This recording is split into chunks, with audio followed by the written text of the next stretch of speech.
So we come now to Act 3, Scene 7 in King Lear, looking at how we might analyse that sequence for AQA's Paper 1 for English Literature A-level exam,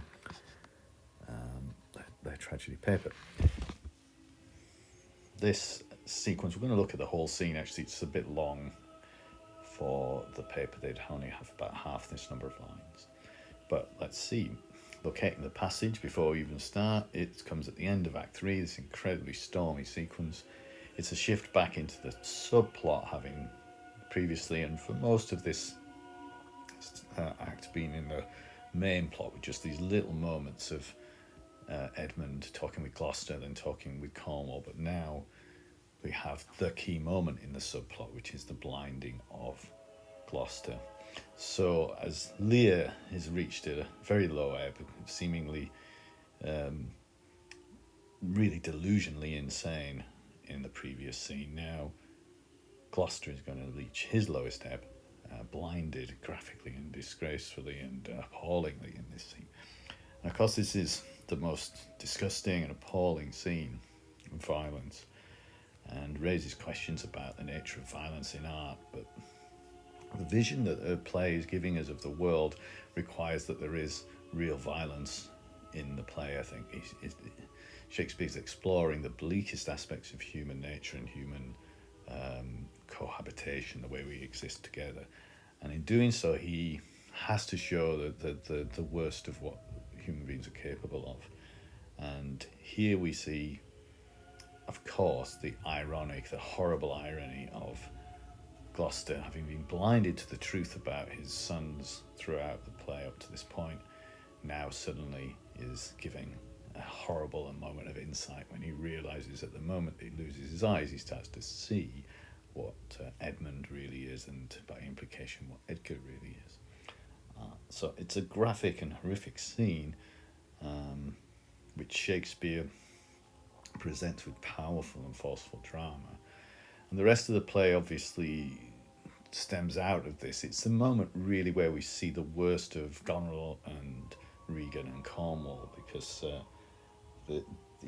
Goneril is there at the start of the scene, although she doesn't witness the actual blinding. But all of them together now have sunk to this level of extreme violence and total disregard for other human beings.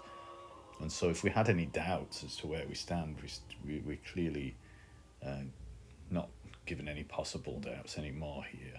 We will definitely stand against Cornwall, Regan and Goneril for the rest of the play.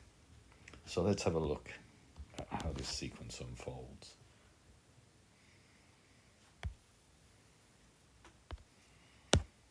So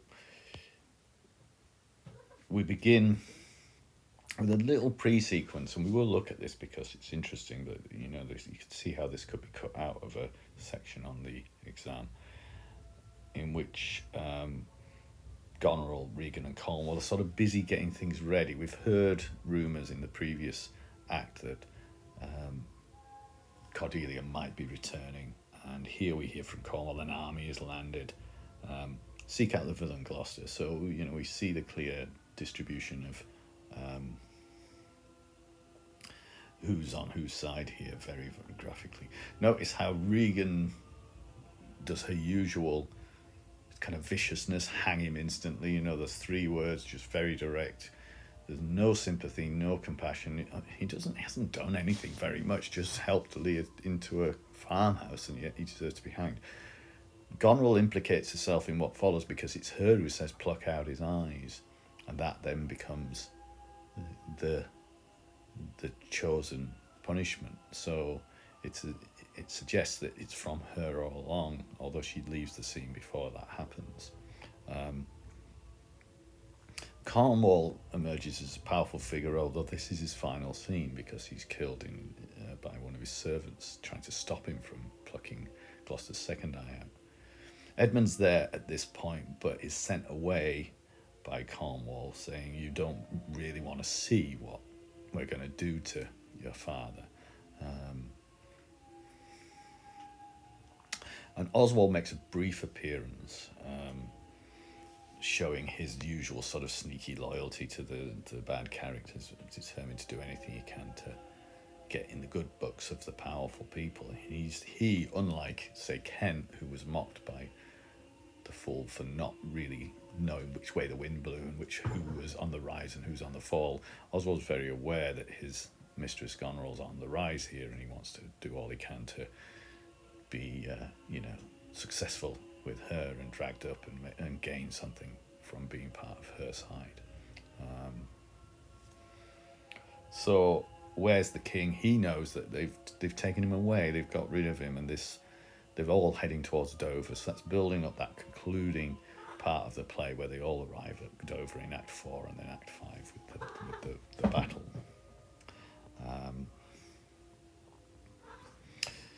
So we then see things sort of tidied up a little bit in that Edmund, Goneril and Oswald all leave. And then we get the focus now narrows right down on Gloucester. So it's good stagecraft. We want to perhaps, before they leave, have this moment where we get this sense of Goneril and Regan both very attracted to Edmund and competing for his interest. That will have to be done via body language, because obviously in front of Cornwall, Regan can't say anything, and nor really can Goneril either, because she's still married to Albany. And so there will be something probably between the three of them here that suggests that already there's an understanding and the passion and desire that exists between these characters who've seen, we might call them soulmates in a very bleak sort of way, in that they're soulmates in that they're all equally evil, if you like. They're equally soulless. They are cruel and unkind, and they recognise that in each other. But again, ironically, Cornwall talks about justice here, and he says we can't really judge on his life without a proper trial, but we can do some other stuff. So we'll push it as far as we can without sort of appearing to break some kind of legal precedent. And then in comes Gloucester and the focus now. And what we see here is the way in which the lines are very short. You can just see it there straight away, can't you? There's just single lines from each character, or perhaps two here and there for a little sequence, and you get that sense, and you need to see on stage Regan and Cornwall sort of circling round Gloucester like sort of predators, and hurling these insulting and harsh sounding words at him, giving orders out. And Gloucester in the middle of it, still confused, and saying, well, you're my guests. How could you treat me so badly? You're a guest in my castle, because remember, we're still in Gloucester's castle. So it's just almost comically, bumblingly innocent. He hasn't at all seen the nature of these people and what they're like. And he literally can't understand what they're doing. What on earth could he do this for? I suppose you might say when he calls Regan unmerciful lady, there's a bit of insight there which we haven't really seen before. There's an awareness of who she is. There's this plucking of the beard, which was seen as being an insulting thing to do. And again, though, it's almost ridiculously ironic that it's so ignoble that you plucked my beard, as if that's the worst thing that could happen to him when something much grimmer is about to happen. But again, the language very short and sharp and harsh, and there must be pace again here. I keep saying this for all the scenes really, but it's a general rule with Shakespeare. If the pace drops, then things start to become rather boring, and everybody sort of nods off. You need this real energy here. This is an incredibly violent, horrific scene, and it can't be played as a sort of beautiful piece of poetry or anything. It has to be played with real energy and force. When Gloucester says naughty lady, that probably gets a bit of a laugh now. I think naughty was not considered to be quite such a weak and feeble word as it is today. It's something you'd say to a little kid, don't be naughty, but it still, I think, conveys some of that sort of feebleness that Gloucester is exhibiting here, that he still sort of can't quite come to terms with what's happening to him, and he still thinks that he can say what's right and wrong and stand up for what's right. But there's no justice in this moment. He is in a world that is robbed of justice. He's in a world that's bleak and empty of any real values as to what's right and wrong. What will you do, he says. Well, he can't possibly anticipate what they are going to do. Then they interrogate him, but it's a great sort of Shakespearean depiction of interrogation, which has always gone on throughout history between warring factions and captured people that are interrogated. And here we see this same interrogation that you might see in depictions of the Nazis in the 20th century, you know, this sort of heartless and hopeless interrogation. You can see it in any kind of fascist or totalitarian regime from, you know, contemporary history, that you are tried, you are accused of something, but there's no escape. There's no way you can get out of it by answering the questions and proving your innocence. That's never going to happen. This is not a trial. This is just an accusation that's going to be thrown at you, and then you don't have the right really to answer. So what letters had you had from France? This is where you get the traitor bit, because the letters have come from France. France is the enemy of Britain, so by some kind of logic, yes, it is treacherous that he might have letters from another nation threatening potentially that there might be an invasion of England, Britain by the French. But Regan's answer, be simple answer, for we know the truth. In other words, just we know already. We've already decided. You can say what you like, really. You might as well just tell us what we want to hear, but we only want to hear that you are guilty. So lots of reference to traitors. Interestingly, Regan calls Lear the lunatic king, which is a pretty bleak way to talk about your own father, isn't it? And then that direct order, single word command, that imperative speak. Gloucester tries to bumble his way through using that word guessingly. I have a letter guessingly set down from neutral heart, all kind of evasive, really. And again, Cornwall and Regan's response becomes even more minimal, cunning and false. We can see them kind of leaning into him, hovering around him, behind him, in front of him, as he's tied to this chair.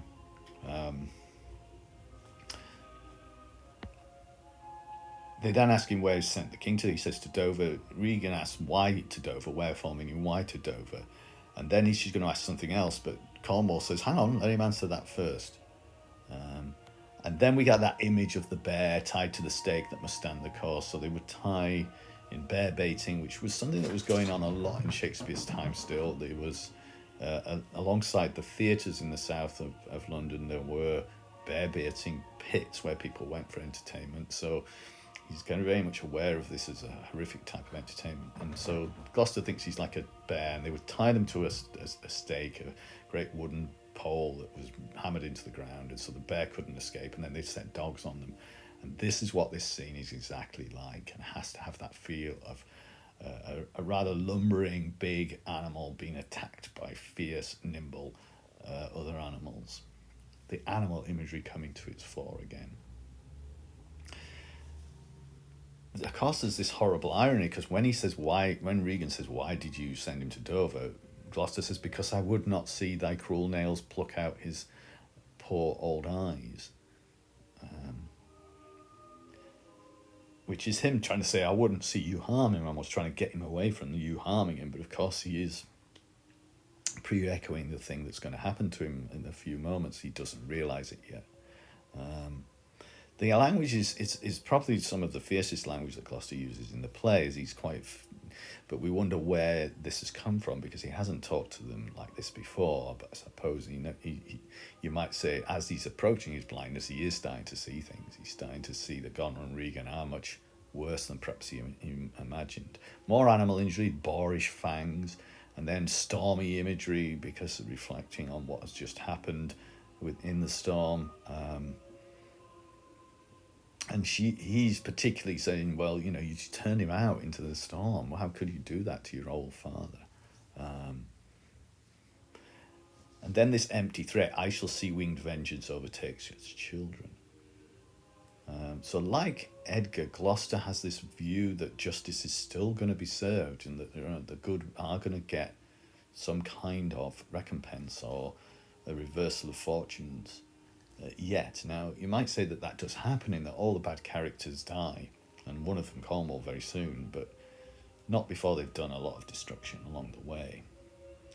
And that sea, and with the hint of cruel nails, is enough to set Cornwall to the idea of, right, I'll pluck out his eye, so you'll never see justice because I'm going to get rid of your eyes.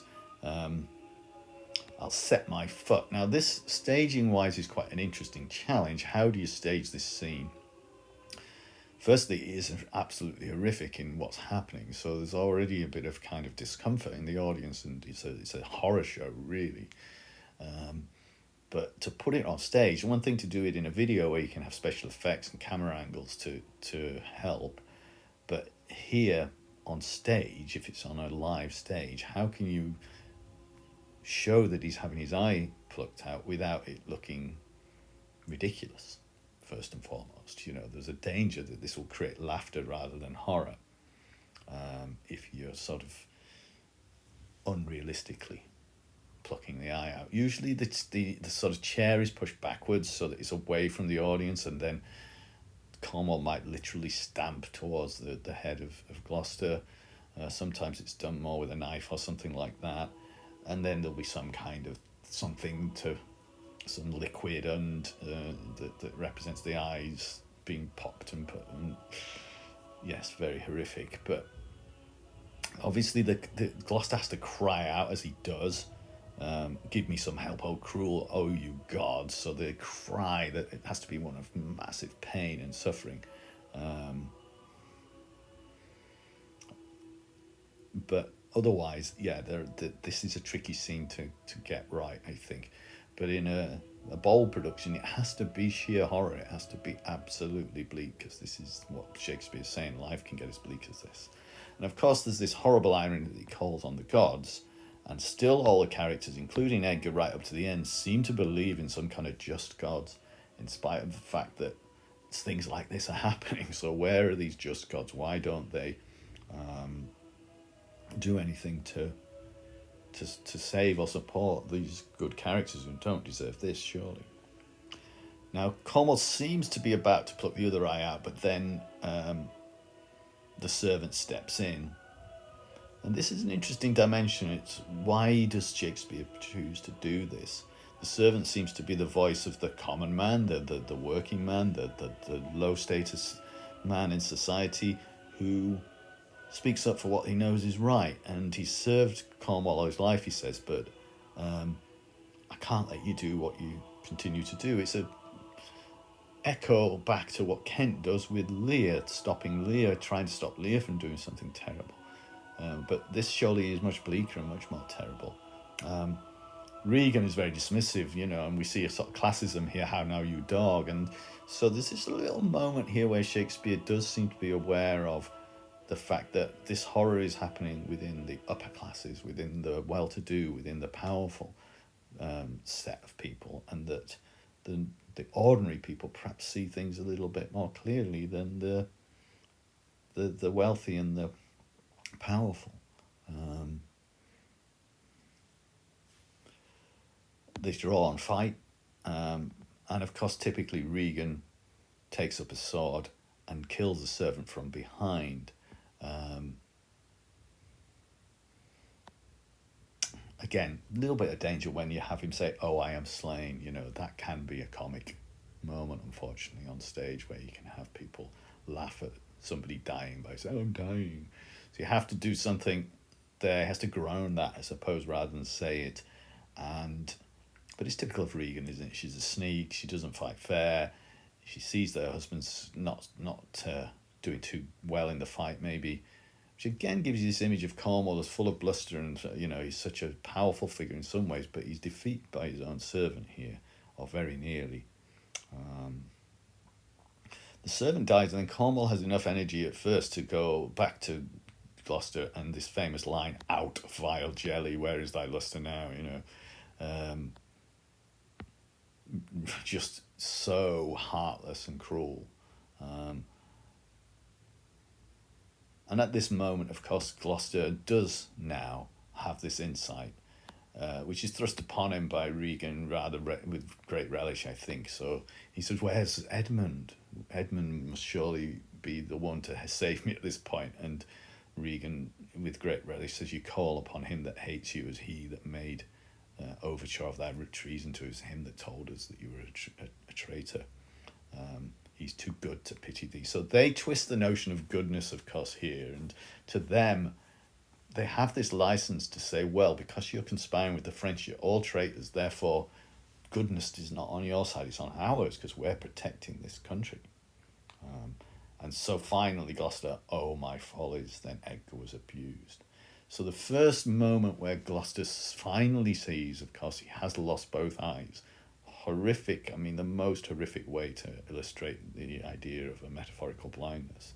But then again, notice his next line is, "Kind gods forgive me that and prosper him." So bizarrely, having just called upon the gods and seen absolutely nothing happen to save him, he still asks the gods to support him. And of course, we come back to that idea that Shakespeare is either saying that there are no gods, it's a godless universe, or if he wanted to be challenged on this, he could say, well, I'm saying that in the pre-Christian era, which is where this play is set, they're calling upon all these, pagan gods, and of course they didn't exist, so they never helped him. Regan, again, with this, always has to add a little bit of extra cruelty, go thrust him out, let him smell his way to Dover, so this just, it's an echo again of thrusting Lear out of the gates of Gloucester's own castle. Here, Gloucester's now thrust out of his own castle and smell his way to Dover is a sort of relishingly cruel thing to say. But then finally she looks to Cornwall, and Cornwall, while this is going on, must have sort of staggered and sort of fallen or, slumped into a chair or something, because he's now showing that actually he was quite badly injured in the fight with the servant. And then he gets quite, Regan, I bleed apace. Now, sometimes it's interesting to see how Regan, responds to that. It says that Cornwall exits led by Regan. But, how the fact that he says, "Regan, I bleed apace," seems like he has to kind of ask a second time for help, as if she kind of watches him. You can play this in lots of different ways, but she might kind of watching him squirm and have no compassion for him whatsoever, and perhaps even already calculating, well, if I get rid of him, I can have Edmund, who I've already got my eye on. So a lot of that could be conveyed. You don't want it to be too obvious, but there could be a sense that she's rather than really compassionate or interested in what's happening to him, she just sort of stands back and observes it. And because she is so callous in general, she's even callous with her own husband, who's very much on her side. She was totally callous with Gloucester, who was an enemy, but similarly with Cornwall, she's not that bothered. They are all psycho or sociopaths, and therefore the main thing about those kinds of mental approaches that are totally incapable of understanding other people's suffering and other people's perspectives. It's interesting that the scene ends with the couple more servants talking, and so again Shakespeare seems to be emphasising the difference between the higher and lower classes. Perhaps the voice of the audience here is reflected in these characters. Perhaps it's just this moment of pause of kind of, oh my goodness me, what have we just seen? Allowing the audience to think that too. And they sort of basically say, oh, well, I hope that Cornwall never comes to any good, and women will turn to monsters if they all turn out like Regan. And then they just do a little bit of, well, let's do something to help Gloucester, get the bedlam to lead him. So they come up with the idea of getting Edgar, they just think is a lunatic who's been hanging around, and they get some whites of eggs and to apply to his bleeding face. They're going to try and help him a little bit. So they show the compassion that obviously Regan and Cornwall have none of. But notice again now Heaven helping. Heaven doesn't seem to be helping anybody in this play, does it? So the end of the scene seems again just to emphasize that the only help we've got on this earth is where we care for each other and show compassion for each other. That seems to have been the message throughout Act 3. As we come to an end of this sequence in the play, the storm sequence, although Shakespeare didn't necessarily emphasize the act differences in his original writing of the scripts, he would have been very aware that this was a clear end to this sequence. And when we get into Act 4, it feels like the next day, it feels later, it feels like something's happened in between. So the end of the Act 3 sees that Lear and Gloucester at their lowest ebb, but both of them have come to realise things that they probably should have realised earlier. Gloucester really that he's just made misjudgments, but Lear that he's been unsympathetic and not cared about others enough. And he starts to move towards some sympathy in the middle of Act 4, but by the end of Act 4 he's become delusional and gone back into sort of fierce anger about his own mistreatment. And so we're now about to enter into Act 4 now, where things go even more crazy, and that seems impossible. We've gone into the most bleak and horrific and wild and strange events, and more strange events are going to follow.